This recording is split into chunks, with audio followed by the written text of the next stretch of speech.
All of you here, welcome back. So the theme for this month is art and culture and Buddhism, and I'm sure it's been mentioned in one of the previous talks, but I just sort of in a way give a preface to it. When Sangharakshita came back from living in India, he'd been living in a vihara as a monk, living that style of life. He came back, and he was a Londoner. He came back to London, and when he started the Friends of the Western Buddhist Order, as it was called in the beginning, he was very clear that he wanted to introduce something into the Friends, which was that in the East, particularly in the Theravadan, Hinayana Buddhist culture, art and music and other aspects of culture were seen as not useful, frivolous, and just generally not helpful. Whereas he thought that what he wanted to do was say the opposite and say, well, we live in a very rich Western culture and we can connect with that culture through the arts, through history, archaeology, music, and that was important to us in different ways.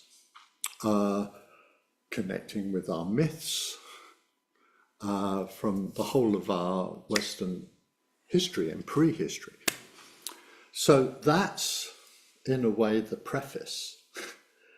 I'm sure someone said that at some point, but I wanted to make it clear, really. So, I mean, I got involved really early on in the movement, but I already had a cultural background. You know, I was already, mostly because of my mother and her friends, I was looking at art from quite a young age, and I'd really got into it. So I was thinking, if I was going to give a title to what I'm going to say now, I'd call it My Life in Pictures. And I wanted to just give some impressions about how art and culture has been important to me in terms of my life, and hope to draw out the generality of that. So, actually, I just want to be on the right page here to make sure I am. Yes. So, being observant, noticing things, is part of mindfulness. And art, particularly the visual arts, can be really helpful in increasing your objectivity and your sense of being able to see things. And in terms of my experience, one of the best early examples was I went to a Turner show at the Hayward Gallery, which was about his paintings of the river.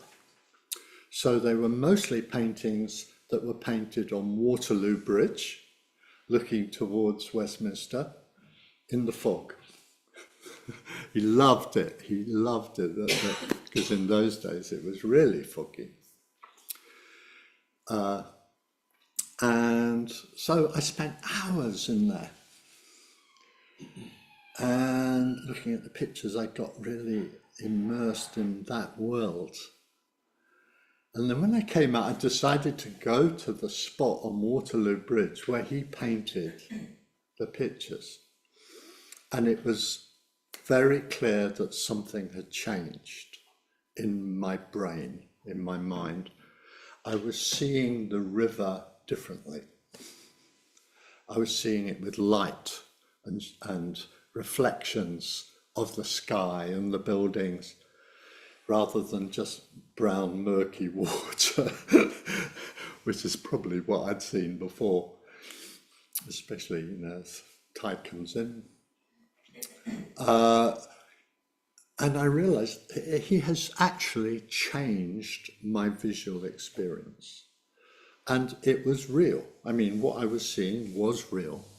It wasn't imagined or fantasy. And had a very similar sort of experience a little bit later, where Tate Britain did a show of Turner, Whistler and Monet's pictures of the Thames. Immersed myself in it, walked across the road, looked at the river, and I could feel the change. It had really changed me again to seeing more, especially vibrancy and colour, reflection.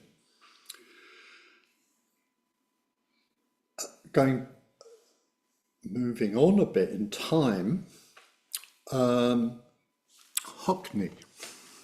Now, not everyone is a great fan of Hockney, and some of you might even be thinking, who? But Hockney, David Hockney, is he a sir already? I don't know. He should be.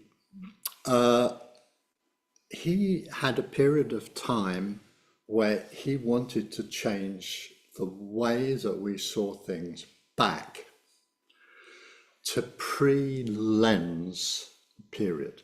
He said that the lens ruined us, basically. It makes us see, gives us a sort of way of seeing things where our mind will just focus in on things. So, in cinema, photography, and even early great masters, old masters, used, I can't remember the name of that, the lens.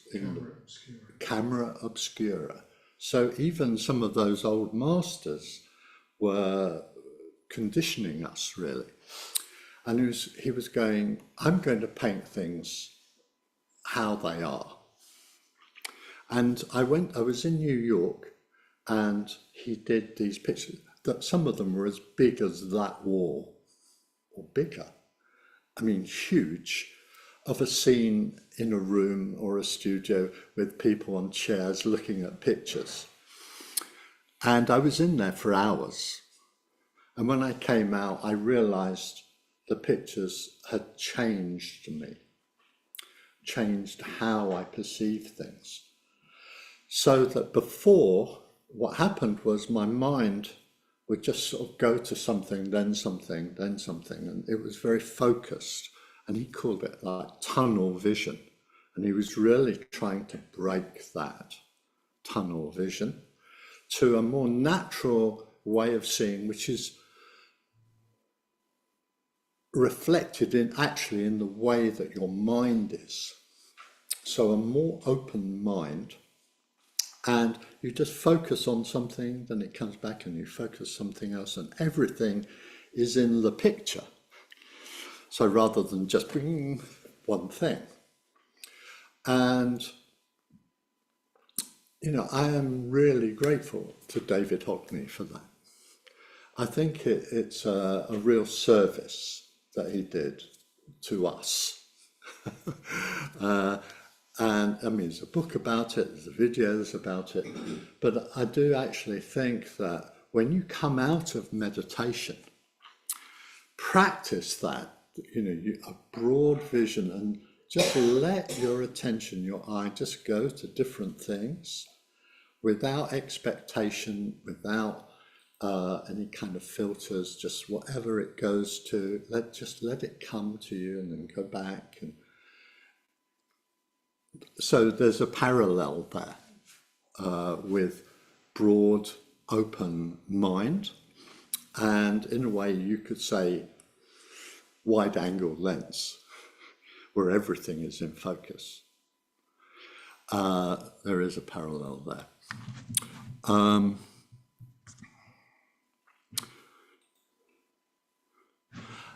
And one more, I've got to keep an eye on the time. One, no, I'm going to drop that one. There's lots of things that have changed me visually, but I just wanted to kind of drop in a couple there.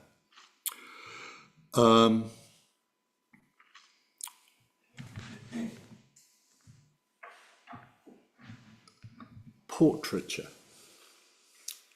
So actually, early on, I was good friends with Sangharakshita, and we used to go to galleries together. And he actually really enjoyed going down the galleries which had portraits. And I was like, well, let's get to the Impressionists, you know. And he was going, no, I want to stay and look at this picture. And I stood by almost infusion. I got that what he was looking at was the reality that the artist saw in the personality and character of the person that he was painting. There's a picture in the National Gallery, and it's no portrait gallery, either Charles I or Charles II. And you just know that he was just an evil guy. Can't remember which one it was. But you look at him and you think, whoa, you know, you wouldn't want to spend too much time around him, actually.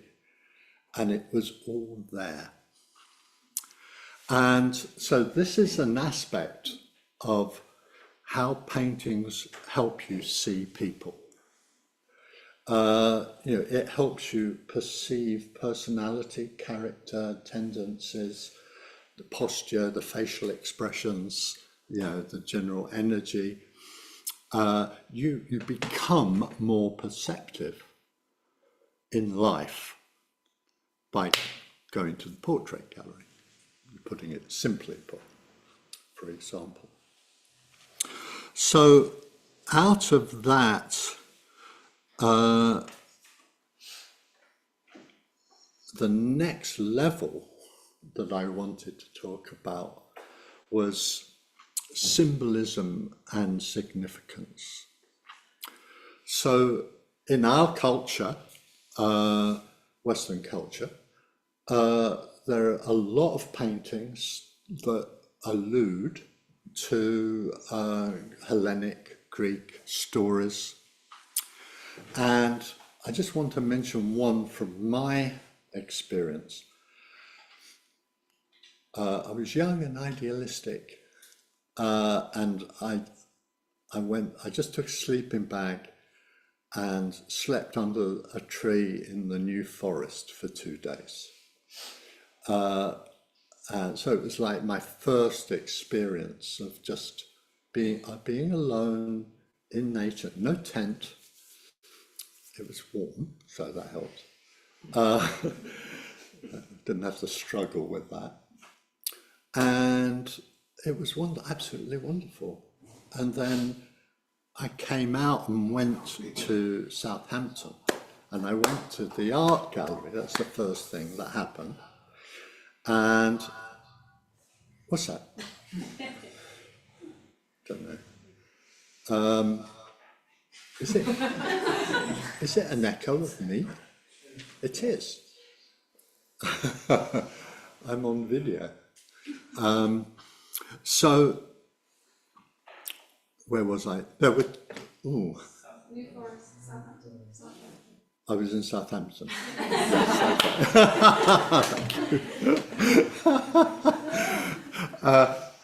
So there were 10 big pictures, like ceiling to wall, of the Perseus myth by Coley Robert Burne-Jones, pre-Raphael. And I was completely enamored by the mythology of it. They were amazing pictures, very beautiful, very graceful, very expressive, with Pallas Athene, goddess of wisdom, Hermes, and when I left the gallery, I just went straight to the library and just got all the books out in Greek, put them on the table. I didn't take them away, I just went through them. I spent hours in there reading the Perseus myth from different points of view. So ever since, whenever I do a solitary retreat, Pallas Athene emerges in my meditations, as a goddess of wisdom. Very parallel to the Buddhist figure of Kuan Yin, actually, although Kuan Yin is more compassion, but also wisdom. So this is a sort of crossover, but I crossed over, or there was a crossover in terms of something from our culture. And then when, over the years, I try and go to Italy at least once a year to look at art and be in the cities, because then you have the Renaissance, medieval and Renaissance paintings, and you walk into a palace or the Department of Works, and it's just covered in the story of the gods. I mean, the Department of Works has taken over an old palace, that's the connection there. And you're just living in this world, and it's very connective, actually, with deep archetypes.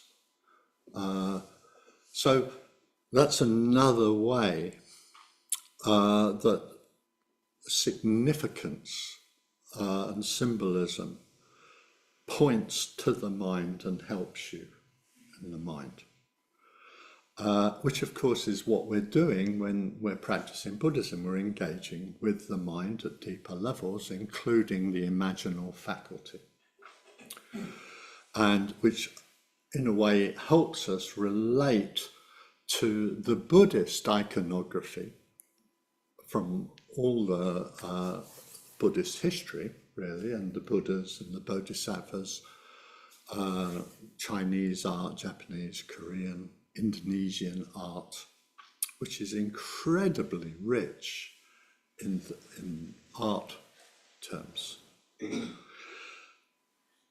But I wanted to finish by staying in the Renaissance with Leonardo da Vinci, not DiCaprio. Oh, you wondered, didn't you? You weren't sure. No, okay. I'm just going to have a sip of water.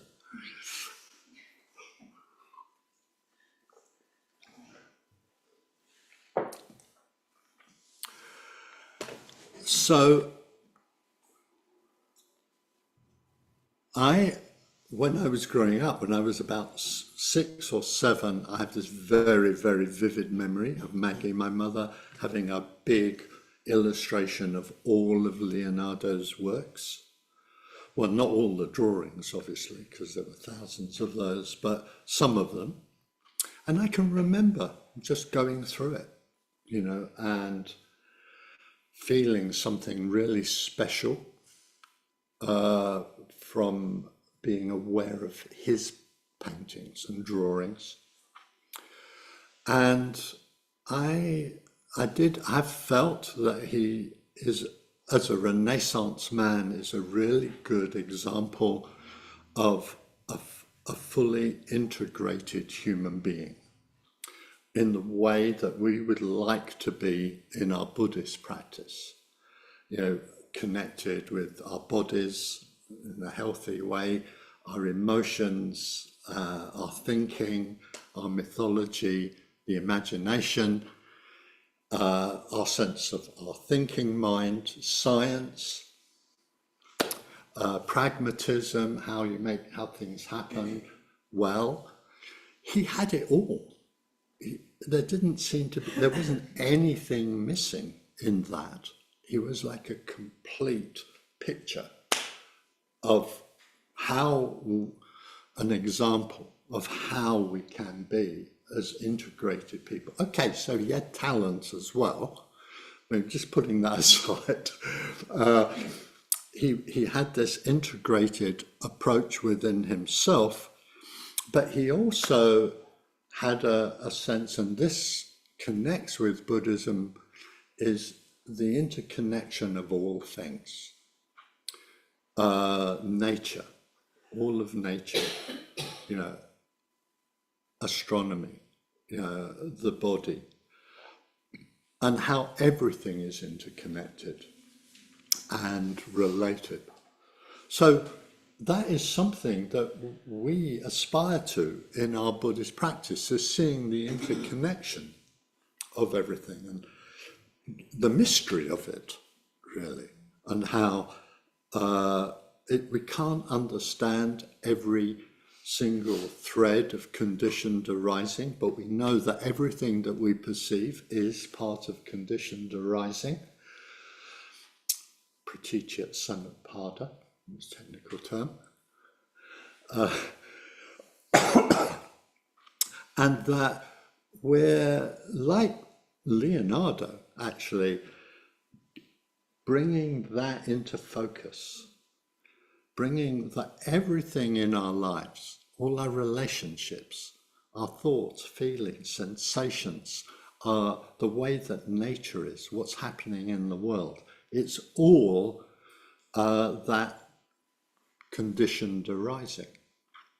That is it. That's how the world works and comes into being. And, he was a good example of that.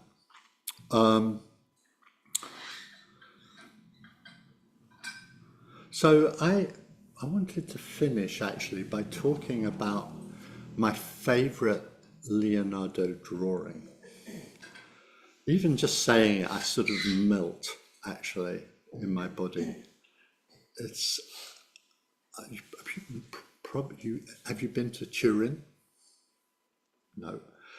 In the Royal Library in Turin, there's a self-portrait by Leonardo done when he's old. Now, if you look at photos on a screen or in a book, you just don't get it. Actually, can't.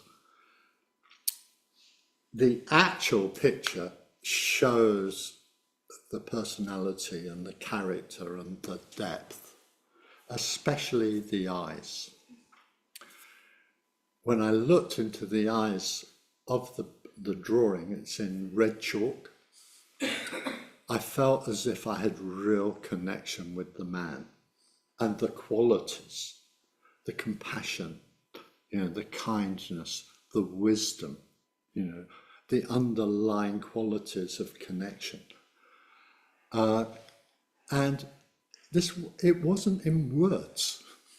It was just that much space on a picture, that I think that pic. So somehow or another, the art spoke to me of depth. So, I was talking about Charles or whatever it was, first or second. This was really different. This was the man by himself, of himself, but really accurate. And it's the most beautiful thing. That's it. So I'm going to leave it there. So